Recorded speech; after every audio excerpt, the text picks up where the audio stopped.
the introduction, and thank you all for attending. I'm thrilled to welcome Rob Wiesenthal, founder and CEO of Blade, for this one's Cornell Tech at Bloomberg installment. Before we get started, how many people here use Uber?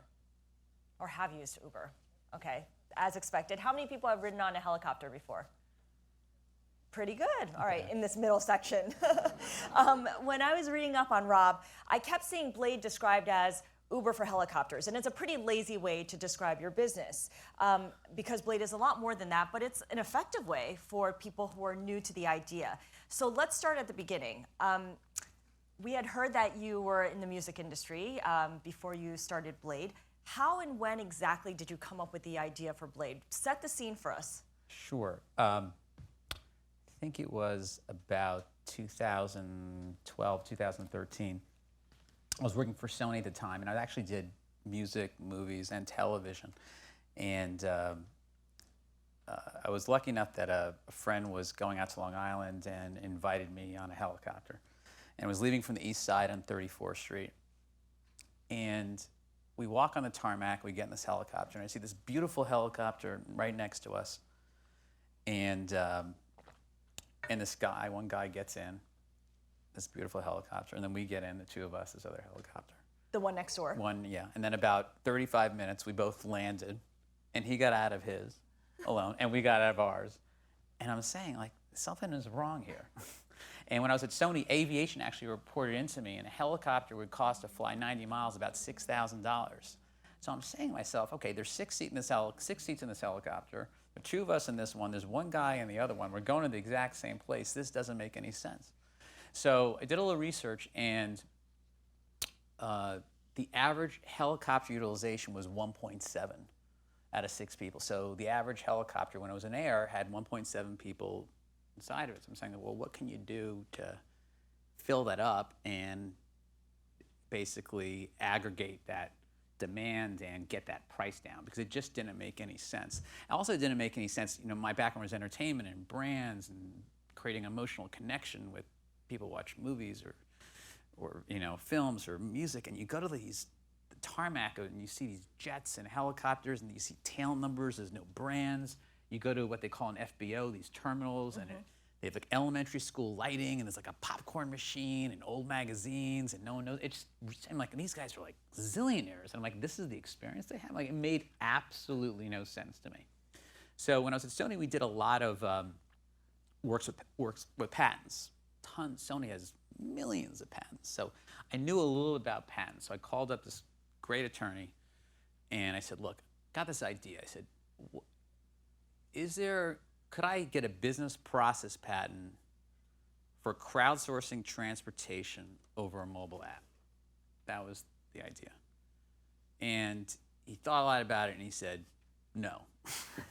Good idea, though. And so I said, all right, that's fine. But he said, you know, if you have a better chance if you started a business around it. And so we thought about it, and you know, we saw that just, you know, we saw friction. You know, a lot of times people create companies where it's almost like they're in search of a problem to solve, right? This just felt like a big problem. Like, there are people driving everywhere, the long drives, like people driving 6 hours to go to these zillion-dollar homes and everything. It just didn't make any sense. So, and they were taking buses and cars, and then you had like this 0.111%, you know, 0.001% who were having, you know, their own helicopters and everything. So we started the company for $50,000, and we had this idea that if we aggregated enough people, we could create flights. So what we would do is we'd take these, what I call the juicy times, 4 o'clock on a Friday, 4 to 7, and we'd take the economic risk on flights. But if someone wanted to go, say, at 11 in the morning or midnight or all that, they could create a flight. They'd go on the app. They could share it with their friends, but they would take the economic risk for it. So the idea was, we knew all these people were chartering, but we made the bet saying, look, it's a 30-minute flight. It's kind of, you know, it's not that it's loud inside the helicopter, but you don't have to talk to anybody. It's a beautiful view. If you just got one person to join that flight, that guy who would charter has a 20% discount. Right. So it was almost charter with option value. So it wasn't what most people thought was, which was at the start, I'm going to go fly when I want and fly for the price of one seat, which at the time was like $545, I think. It really was built by people who had lots of wealth, who enabled other people to come because they got that discount, right? And then over time, we just started phasing out crowdsourcing and did more scheduled. But what we did, it was pretty interesting. We didn't give you cash. We gave you credit. So if you crowdsourced a helicopter for $5,000 and you filled up all the seats, you essentially got, 4,500 back, but in Blade credits, which made you fly again. You didn't get cash back. Clever. And so it kept this wheel, and it almost gamified it. And it got really strange because I remember one time, we started doing this, and a guy crowdsourced a flight at 4 o'clock on a Friday, and we saw a couple seats sell, and then we said, let's put one up at 3:30, right? Just see what and so we're like an airline. It's like Delta. We can do anything we want. Let's put a flight up at 3:30. And the guy called up. He's like, you're competing with my flight at 4 o'clock. People were booking it. They were getting angry. It was kind of amazing. So we knew we were onto something, and then we started just scheduling more and more and kind of reducing the crowdsourcing, not intentionally. We just had a lot of scheduled flights. But what was interesting, Memorial Day weekend, our first summer, when I realized that we had to keep crowdsourcing was because of signals. It gave us signals of demand. So most people think if you're going to a leisure market, on Friday you fly out, and on Sunday you come back, right? So it's Memorial Day weekend, and all of a sudden, it's Saturday, and there are all these flights coming from Southampton, East Hampton, all over the place, back to New York that people created. Made absolutely no sense to me. Why are these people coming back? Did you have helicopters on standby ready for this? Yeah, and I'll tell you how we're asset light. We had access deals with all these different operators. But it didn't make any sense to me. I said, what? So we called up these people, just out of curiosity, why you're flying. It was the Rangers playoffs. Then in July, it was a Saturday, and we saw all these flights going to New Hampshire and Vermont and all these different places. Where are these people going? It was Saturday, July, and of course, as I said, they're all crowdsourcing these flights, and they're starting to fill too. It was Camp Visiting Day, and now Camp Visiting Day is a Blade product. We fly more people to camp on Camp Visiting Day, like parents and stuff. And so crowdsourcing for us, it was definitely the fuel that got the company going. Right. And now we use it for signals. So when we go into a new market, we will open up the app and allow multiple destinations, and we can see when people are creating their own flights, and that becomes a signal for demand. So it's a discovery vehicle. That's fascinating. And so, but to your point about the company, one of the things to understand about Blade is that we're asset light. We don't own any aircraft. And you mentioned kind of the Uber analogy. We're very different in this. You're a platform. Yeah, and we're very different in the sense that I even hesitate with this sense of platform because we're not a marketplace. When you go into an Uber, almost every car is different, every driver is different, their skills different, their attitude's different, their sense of direction is different. There's a lot of variability you'll find. So the experience is unique depending on the driver. Yes. And because, say, in New York, we represent about 75% of the charter business of all the helicopter operators in New York. So, and there are probably only 5 or 6. So you got these guys that have tons of helicopters, but there's a consistent training.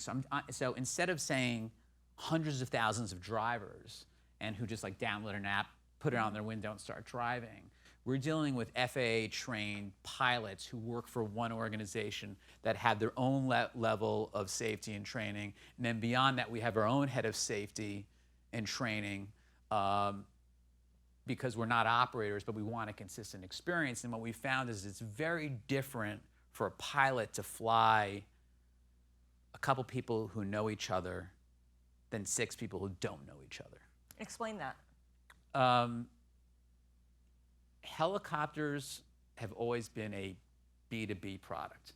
It's sort of like, I always think about it and this analogy is getting horrible because I now have gray hair. The CEO with gray hair, in the suit, and he's shaking hands with the guy in the tarmac and handing over the deal, and it's all guys and no girls, and it was strange, like a real C-suite product, right? And so pilots were trained literally not to speak to their passengers, kind of look down, almost like a 1960s version of a chauffeur. I mean, really bizarre. And we have our average age, is probably in the early 30s as opposed to high 50s for where it used to be. And people get in, this company was built in the back of Instagram. They got cameras, they got dogs, they're talking to the pilot. And like the pilots are just like, when they first started flying Blade, it was like, what is going on here? Too much interaction. Okay? I mean, it's nuts. I mean, it's sort of like, and I never forget the first flights, one of the first flights we were doing, people walking in the tarmac, and it became a real safety issue. You guys may not know this, but there's more accidents with helicopters on the tarmac than there are in the air. Really dangerous. People getting too close to the tail rotor, especially. One word of advice: if you guys remember anything about this conversation today, never walk behind a helicopter. That's it. Just don't walk behind a helicopter. Not a good thing. But on the tarmac, they were like, and you just and you just see them just like wandering, and you're like, oh my God. And this is not going to work. No, and so you kind of fall into things. And what we did was, it was really interesting.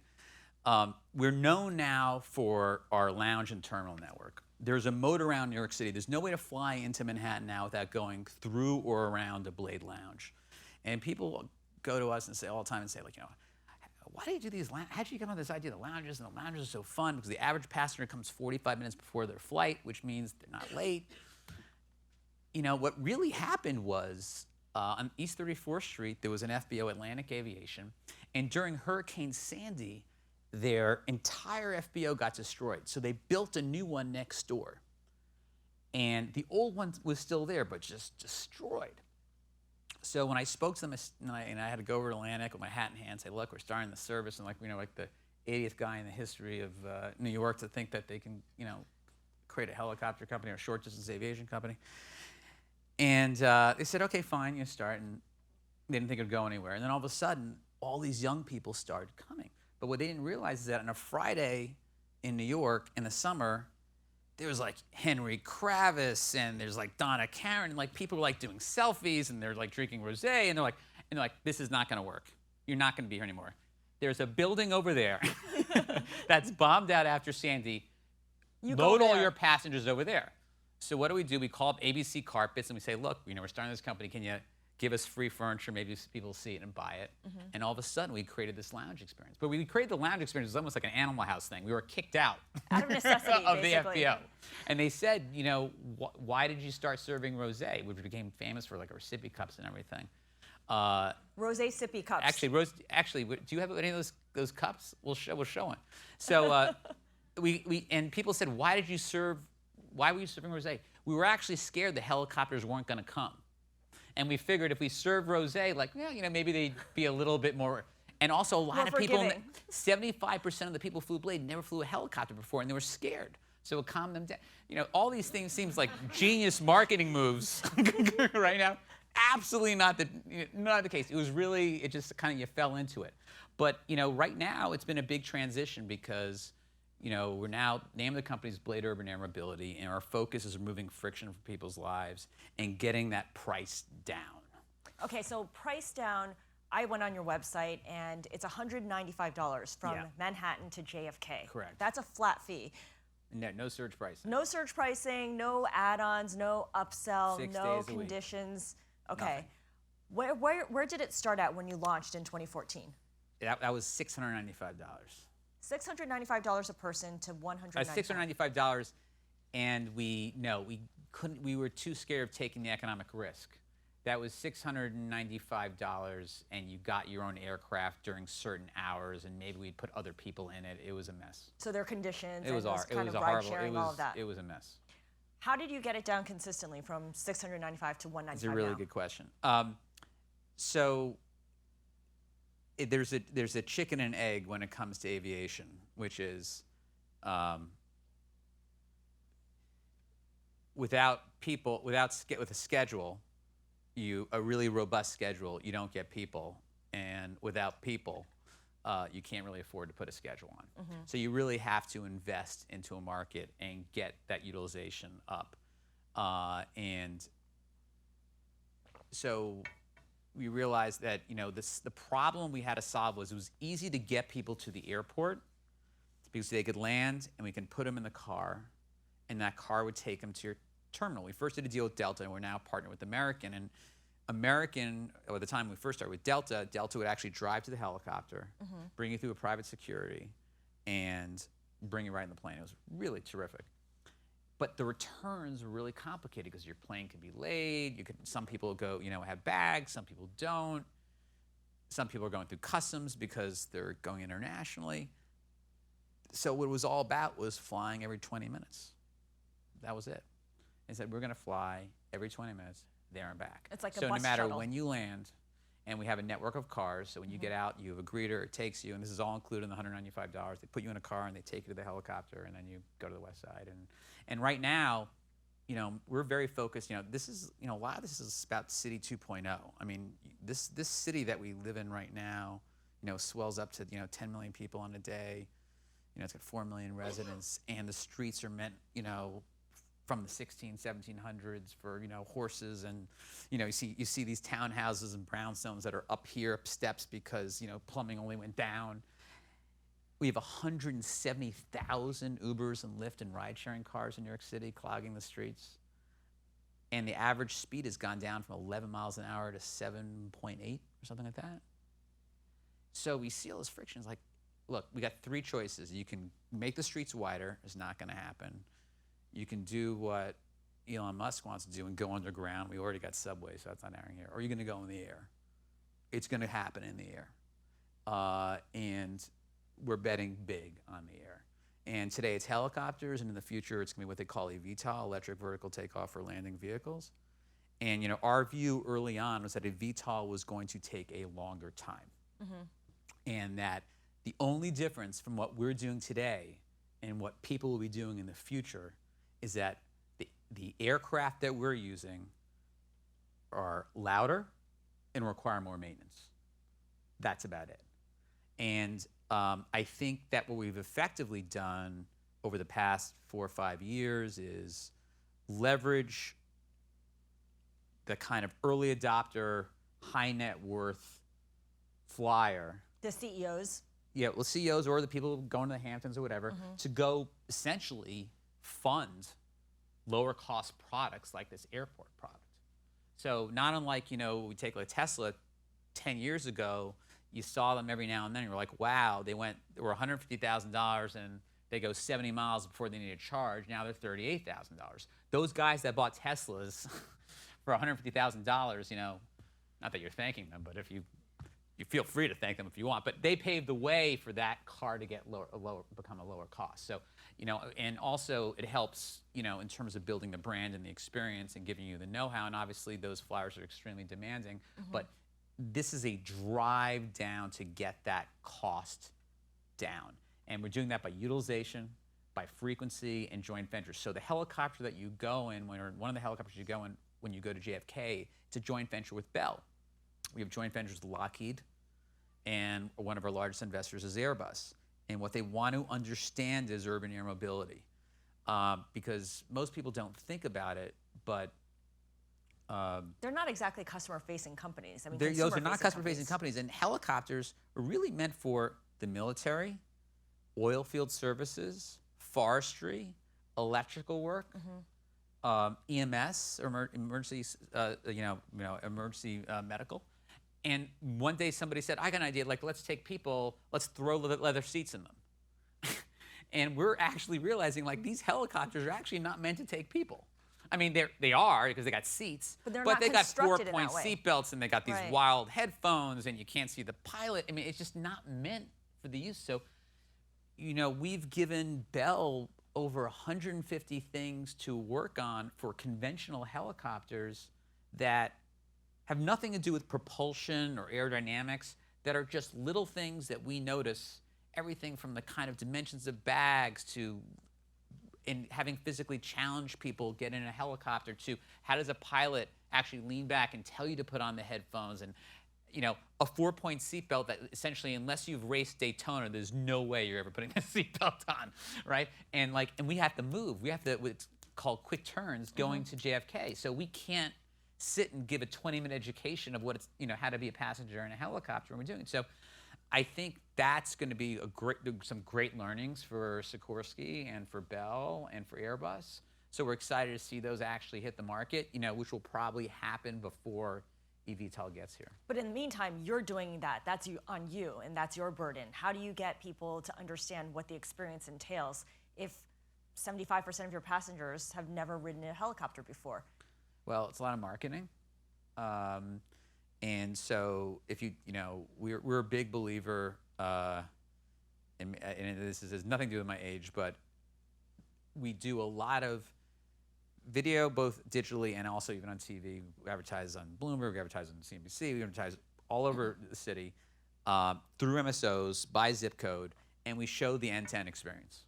We show this is what happens, because it's still strange to people. It's like, okay, you go through a lounge, you check in, you get in a helicopter, you land, you go to your airport, all that. You got a car picking you up, you go to American, whatever it is. So it's intimidating to people, and I think that's been a very big challenge. I think explaining to people that you can afford this, that that it's safe, that it's easy to book, and look, I remember years ago you'd go to a business lunch. I remember going to Sony and going to a fancy restaurant, and I get out of the restaurant and this guy had a Lincoln Town Car pull up with a driver. Oh my God, he's so fancy. And now everybody's got like, an SUV or whatever, like with Uber. I mean, like just blew it out of the water, right? And so that's the same kind of thing that's happening with helicopters. Now, I mean, it's just going to be another mode of transportation. The bottom line is you guys will be flying in the air inside the city. Maybe not today, probably in a couple of years. Maybe it's up to you, but I think that, we're going to keep getting that price down, and we're going to fly to more and more places. And once we get to quieter technology, the number of places we can land goes up, and then our total addressable market goes up exponentially. But we have to start today. You can't wait for this new technology to come. So you mentioned how, like Uber, you're asset light. Yeah. Maybe not so much a platform because you have specific operators that you work with. Talk to us a little bit about these operators, because their business probably blew up when you started working with them. Is asset light a permanent condition? Is that something that could evolve or could change at some point? It's a really good question. I think, the way we look at it is that we want to be more deeply integrated and control that experience as much as we can, which is a much easier job than Uber has, kind of dealing with contract drivers where it's a side gig. You know what I mean? Like none of the pilots that work for any of our companies, as you can imagine, these are not side. You need thousands of hours. You're either in the military or it's not easy. It's not easy becoming a helicopter pilot. Yes, they're recreational pilots, but there are no recreational pilots that work for operators. It's a full-time job. I think what's interesting about it is to be a Blade operator, you got to pass their safety. You have to have the right amount of insurance, the right amount of equipment. Your equipment has to be new. And then you have to use our operator dashboard, which means that from our app, as people buy seats, their weight, their names for the manifest, which is important, shows up on screens, and they know how to fuel. And also we can flip seats, so all of a sudden, if a helicopter only takes 1,100 pounds and 5 people book on that helicopter and it's already at 900, there's a chance that someone over 200 pounds is going to be that helicopter, so we'll fill that 6th seat digitally. It'll happen automatically. Gotcha. As opposed to someone going to heliport and it's like, okay, well, no one can bring bags. That's the scariest thing you can tell somebody. We're a little bit overweight. Don't worry. We'll get your bags there. And we're not in that business. So the technology has to do that. And we can have over 100 flights in a day. So all those operators needed that. They never had that digital platform. And we have in-cockpit dashboard. So they can see the weight, know how to fuel. The pilots need to know how to fuel. Because also the manifest, usually the way it used to work, a guy would book a flight, he'd call up the operator, they'd fax, if you guys remember what a fax was, fax their credit card information. And if you added a passenger, everything got out of whack because the center of gravity and weight and fueling. We can now while that helicopter is coming from base, people could be booking on the app, and that manifest changes dynamically. So when that pilot lands, he knows exactly how much fuel to take on. He knows exactly, what's going to happen. And then we built an accounting dashboard. We said, we're paying you in 5 days. We're going to actually send you an invoice saying, this is what you flew for us, and here's your money. You got 10 days to dispute it. So then, if you think about it, we're a customer-facing brand. Our helicopters say Blade on them, and people believe they're flying Blade. And you are flying the operator that we've anointed. But if you have a bad experience, you call us. If you are using a stolen credit card, we're eating it. If there's weather and you want to yell at someone, you're yelling at us. If there's a mechanical, you're yelling at us. And all of a sudden, so they needed less customer service. They didn't need to market. They had less of accounting teams because we were paying in 5 days. So we became, in the beginning, at first, this really kind of intimidating factor. Like, what is Blade doing? And why don't we all get together and do almost an app? a wild card. You know what I mean? Like, all these operators are like, why don't we just build an app? What is Blade? That kind of thing. Which is the same thing happened in the music business. I remember being in the music business, and we all got all the music companies together, and we're going to build this thing called Press Play, and we're going to have digital music, and that didn't happen. It took someone from the outside the industry to come in. It's rarely the incumbents who create these platforms, right? So Netflix has a larger market cap than all the movie studios combined, right? Apple was the one that aggregated music. It's too competitive. You can't get people in the same industry together, rarely. The closest that I've seen is probably Hulu, because that was started by, the media companies. Right. But the streets are littered with industries that try to come together and build these kind of common platforms. So I think eventually what happened was like, you know what, this is not a bad business. These are good guys. They want us to make money. They're not squeezing us. And so far, I think the relationship's pretty good with the operators. It's the outsider who came up with the idea, and hey, it works. We talked about Blade in New York, 195 from Manhattan to JFK. It also works in other cities. You talked about going up to Vermont for Camp Day. There's also trips to Nantucket, Martha's Vineyard, LA, San Francisco, Miami. How does Blade work there versus in New York? What are some of the variables? So I think we have 11 lounges in 7 states now, I believe. Nantucket, just another leisure market. And I think that our focus is more and more on shorter and shorter distances. Wait, let me interrupt you for a Sure. second. How far can you go in a helicopter? I mean, can you go, to the Midwest? You can probably go, depending on the helicopter, call it 200, 300 miles. But generally, we don't like to put people in helicopters, small helicopters over 100 miles, maybe a large helicopter 200, 250. And in time, generally, we don't like people in a helicopter over an hour. Just a little bit smaller, you don't have time to move around. Obviously, there's not a bathroom. So it is short distance aviation. We view our market as under 400 miles when we started, and now our focus is definitely moving towards under 30 miles. Got it. But to your question, so San Francisco right now, Palo Alto is a hub. We're flying between Palo Alto, Oakland, Palo Alto, Monterey, Napa, San Francisco Airport.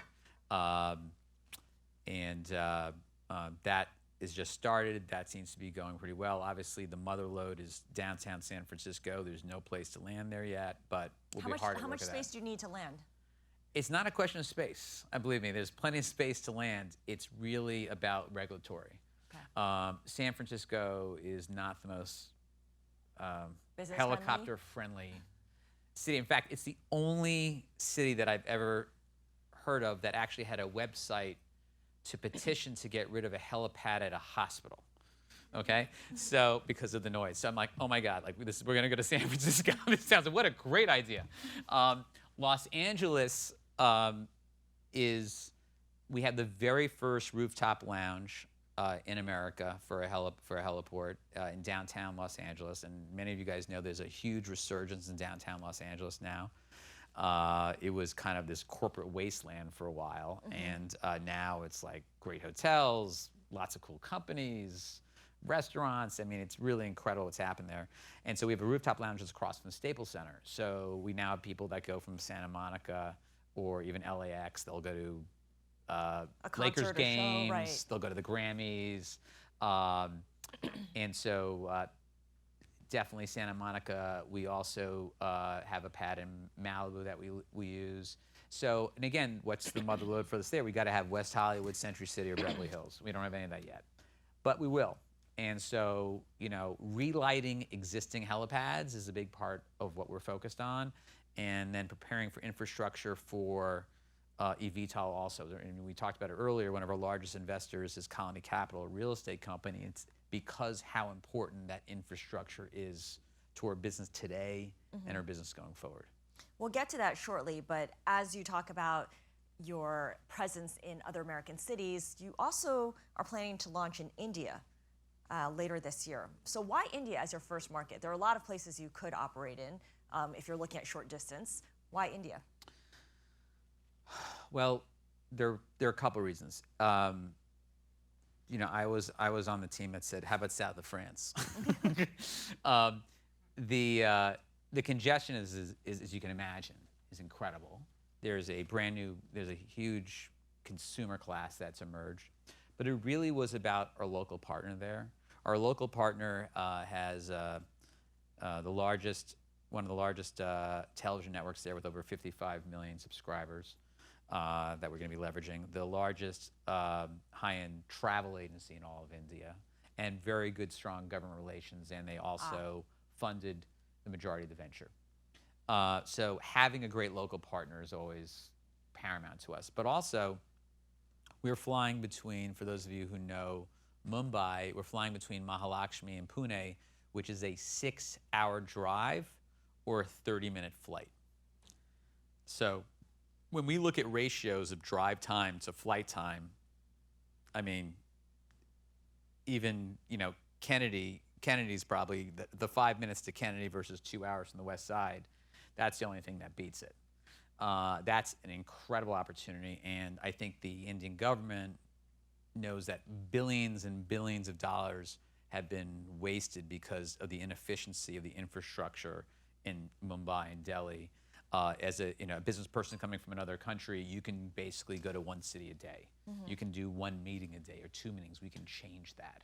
And in terms of, the economic viability, an interesting statistic is, that there were more Range Rovers sold in Delhi last year than in Manhattan.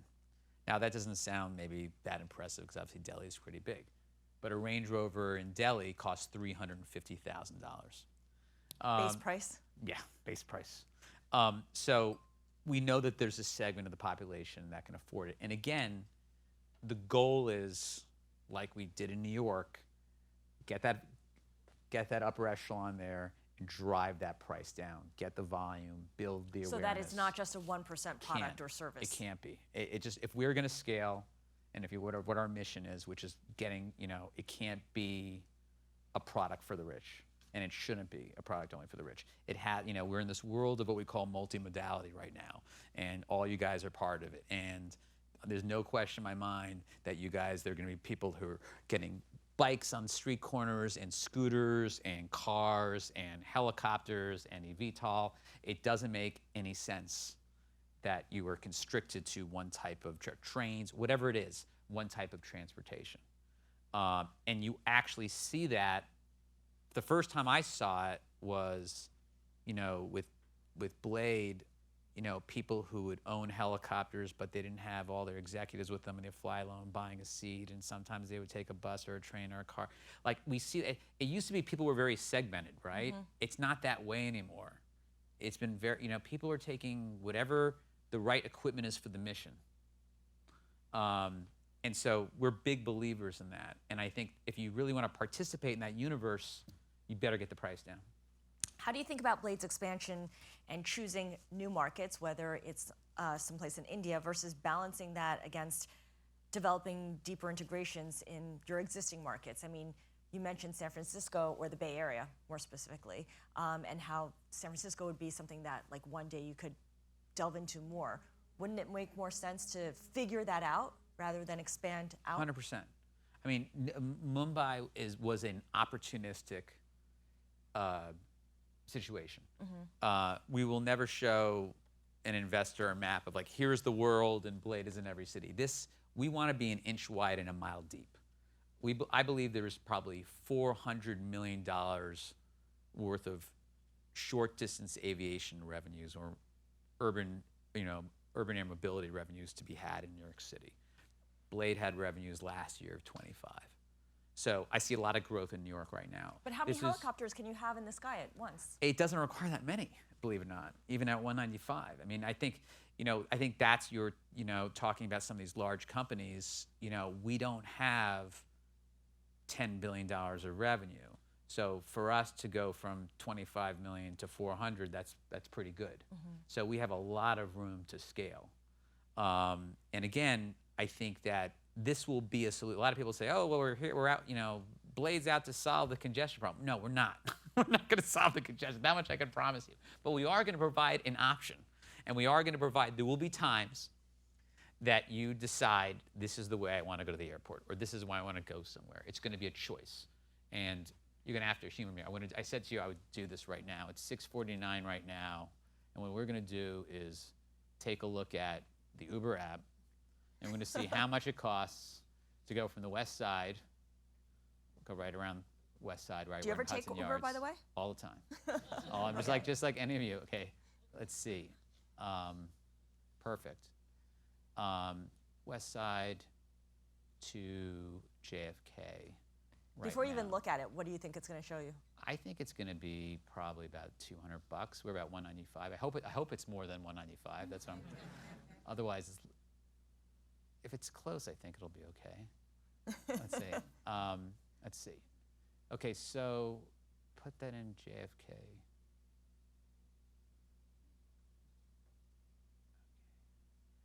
All right. And it's $236 right now. Is for that an Uber X SUV. or? No, SUV. Okay. So we've broken the barrier of an Uber SUV. And let's take a look at an Uber. It's $163 for Uber Black. So that means for $32 more, you could be there in 5 minutes instead of, I'm looking right now, that's 2 hours from the west side. So that to us is really special. And I think there's a lot of room to scale with that. And so I believe right now, that product is on the Uber app for a reason. There are people taking it. And also, I think from an interesting, was one of the reasons we picked Bell as a partner, you actually release less emissions in a Bell Long Ranger 206 to the airport in 5 minutes than you do if you take an SUV alone to the airport. And it's also the quietest helicopter that's made in the industry today. So, most people think, oh my God, helicopters are polluting. The bottom line is they actually burn 30 gallons of clean jet fuel an hour. And you're talking about a 5-minute flight. So, obviously, our long-term goal is to be carbon neutral, which will happen with eVTOL, but it's something, being next to safety, being a good neighbor is our #1 priority. So noise abatement routes in terms of altitudes we fly, routes we're flying over water as much as we can, and using the right equipment for the mission. So, quieter aircraft is important to us. When you say quieter, though, that's still a far cry from what people are comfortable with. In the Hamptons, for instance, they are trying to limit helicopter rides because people don't want to be hearing the choppers and the blades at 9 p.m., at 10 p.m. Yeah, and I think it's a really good point. So what do you do about that? You do a bunch of things. As I said, the right equipment for the mission, so you're not using larger helicopters when you don't need to, because those are the ones right now we're about. The helicopter that we're flying right now was deemed by a municipality in the Hamptons as not noisy. And what I mean by that is I know that's strange. Term. It's a technical term. They actually came out with a list of what they considered noisy aircraft. And because this was 88 decibels, it was not on that list. But what's interesting is not actually decibels. A blender is twice as loud as a helicopter. There is the vibration and the frequency of a helicopter that just annoys the crap out of people. And so when you get to eVTOL, it actually, the noise, the level of dB is not going to be that different, but it will be less pleasant. It's why it's interesting. You know, jets are really loud. I mean, private jets are incredibly loud, but they don't annoy people that much. People don't have that same kind of reaction. We spend a lot of time studying noise, more than you even want to know. And what's interesting about eVTOL is that the noise from a helicopter is coming much more from the size of the rotor cutting through the air than it is from the engine. I see. And with eVTOL, you're dealing with lots of little fans. And so they make less noise. So it's not so much that it's electric. And so we fly seaplanes. With a seaplane, you have a prop in front, and you actually listening to the motor. So we're actually been experimenting, talking to manufacturers and Cessna about using electric motors in seaplanes, which will also reduce noise. And it's all going to happen. And so when is it going to happen?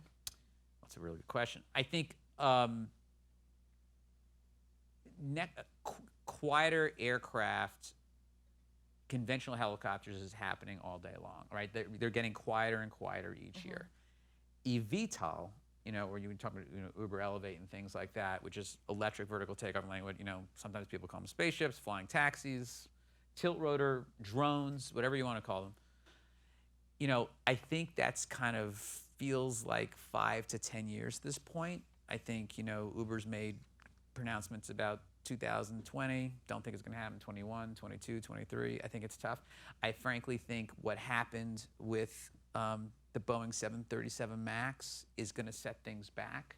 How so? Because we have eVTOL today. The issue is certification. It took 10 years to certify the Honda VLJ, the light jet. It's a jet. It's a conventional aircraft. The Boeing 737 MAX was certified. It was a 35-year-old aircraft that they upgraded. Right. And they supposedly, again, I'm not an expert on this, I got to be careful, but what we all read, if true, they had a fast track and it happened very quickly. So now let's take something that uses propulsion and aerodynamics that we've never used for civilian travel before and certify that. By definition, I think one would think that the certification process is going to be reviewed, and next generation aircraft may have a higher hurdle than it did before then. So I think that's probably something that people are really considering. Okay, so as the technology improves and as you look for new solutions, currently the price is $195. How low do you think you can get it? Within 5 years, $70 to $90. $70 to $90 one way from Manhattan to JFK. Yeah, and I think that others have said $14 by 2020 and landing on every building in New York City. It's not happening. They're not going to be. I don't think pilots are going to be learning by YouTube videos. I don't think we'll be landing on top of the Bloomberg building. But I do think that you're going to have this cohabitation phase where you're going to have conventional helicopters, and then you're going to see this really kind of strange thing next to it. That will be an eVTOL, and they're only going to take 4 people and not a lot of bags, and they're going to have to be recharged every 4 hours. Go back to the Tesla analogy, right? They're going to be a pain in the ass, and they're going to be expensive. But if Uber comes on and offers and wants to get in with Uber Elevate, I mean, won't there be some kind of price war where prices will go down and everyone will just take a loss for a while? I mean, I think that there are a lot of companies right now that want to build market share by lowering prices. There are many companies, not only Uber, and that's a definite, possibility. I mean, we have to focus on what we do well. We have to focus on our own company. You can't look at the competition all day long. You got to focus on what you're doing. And I think that, right now what we see are a huge opportunity with conventional rotorcraft. We see eVTOL really much more in the future, and we're making a bet that urban air mobility is here today. We're not going to wait for it. And we're going to work with the technology we have, get the prices down as much as we can, keep it as safe and reliable as we can, and then transition people over time to next generation when it's available. In the meantime, you kind of trademark that experience too, so people know exactly what to expect when they walk into a lounge. All right, let's open it up to questions from the audience. Rob, we've got a microphone, and this gentleman in the front row raised his hand right away, so let's have him ask the first question. Awesome. Hi, Rob. Hey. My name's Asher. I was an MBA graduate from Cornell Tech in 2016. I tried the crowdsourcing travel with busing. Did not go nearly as well. So one of the things you talked about as a bottleneck towards growth or towards everyone here being a part of the ecosystem is the eVTOL, if I'm pronouncing that right, and kind of the technology. But I'd love to hear more about how you're working with cities or real estate developers to create the infrastructure needed to support a lot of that. You said that it's not servicing the New York City market won't take that many aircrafts, but it'll take more, and it'll take more landing pads. So it'd be cool to hear a little bit about that, and also how you're working with governments to do that. Sure. Great question. Great question. Let's use Los Angeles for an example here. If you look at the Los Angeles cityscape, you'll notice that all the buildings are flat on top, and that's because they all have helipads. Some of those were meant for fire and medical emergencies, and some of them were actually certified for flying. And then over time, because of noise or potentially accidents that happen over the years, people let their certification lapse. So we have really two distinct kind of verticals that we look at when it comes to infrastructure. One is relighting existing pads, which is a faster process, and the other one is kind of eVTOL infrastructure.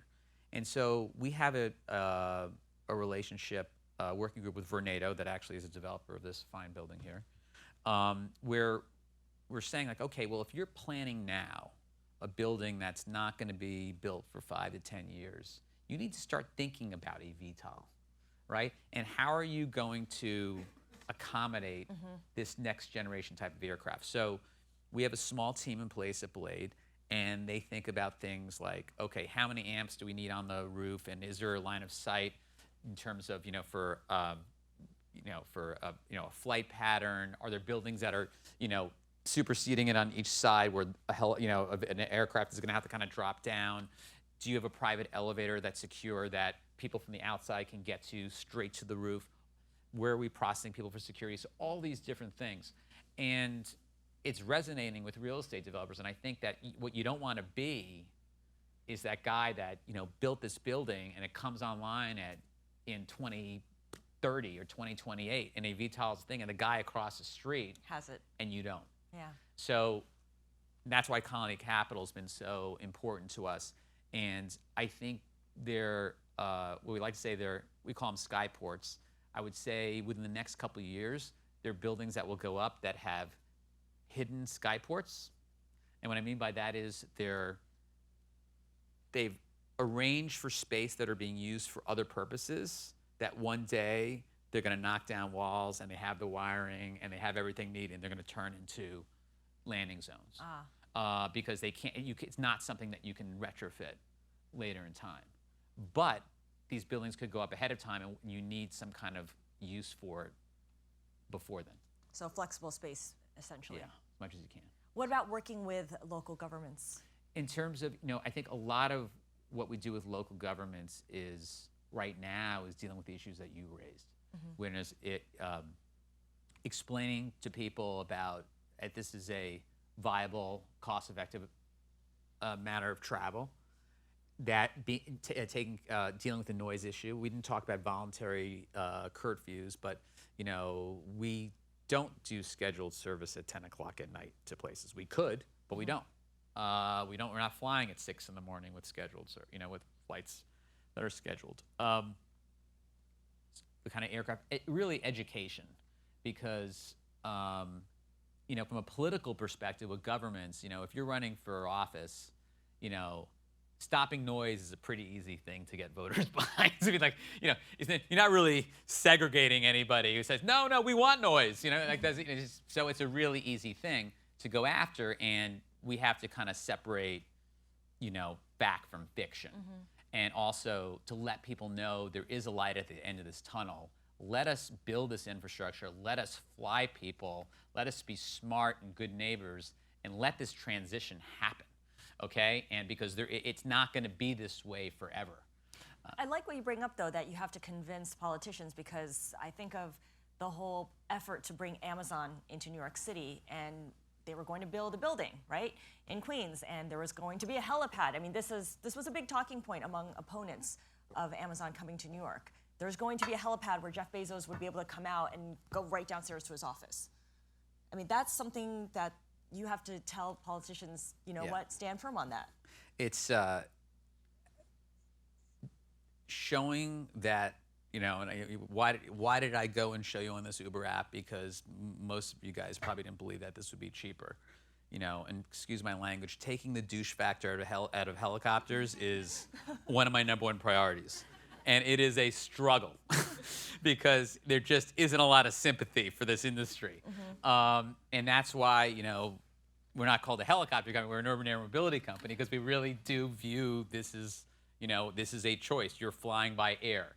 And because it does have that stigma, and there's no question in my mind, and listen, Jeff Bezos goes, you know, we know about Blue Origin and what he does in space and everything. It's very myopic to think that that helipad was all about Jeff coming in from his private jet in Teterboro. There's not even a question in my mind that he's thinking longer term and saying, I'm going to have a way to have next generation aircraft land at Amazon. But that narrative obviously got lost. As it often does. All right, let's open it up to further questions right over here.